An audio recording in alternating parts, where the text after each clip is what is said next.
যে আরেকটা গাড়ি আছে, এই গাড়িটাও আপনার এর পিছনে লাগিয়ে দেবে।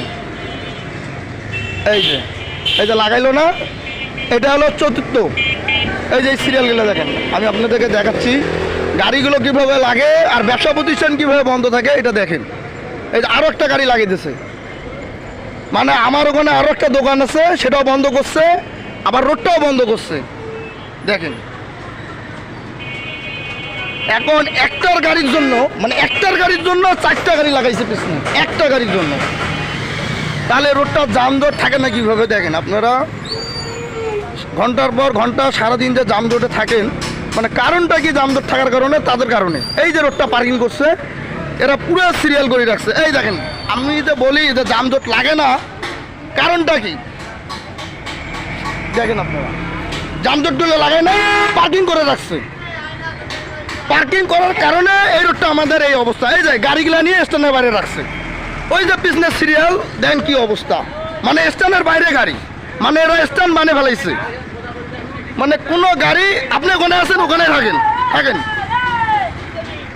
কোনো কাজ আছে ওদের, কোনো বিবেক আছে?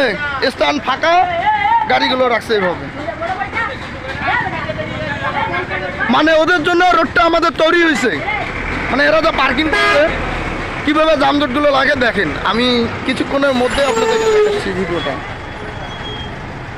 দেখেন সবগুলো লাইনে লাগে, সবগুলো কিছুক্ষণের মধ্যে যানজট। দেখেন কি অবস্থা, পার্কিংগুলো দেখছেন কি অবস্থা। এই জন্য ঘন্টার পর ঘন্টা থাকে মানুষ,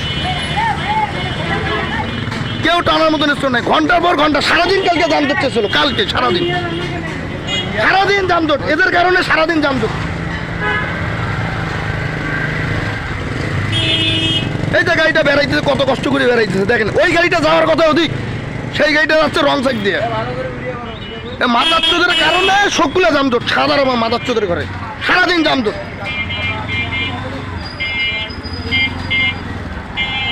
কারণ এই গাড়িগুলো এইভাবে প্রতিদিন যানজট থাকে। আমি এখন এটা সারাবো সবগুলো, আপনারা দেখেন কি অবস্থা।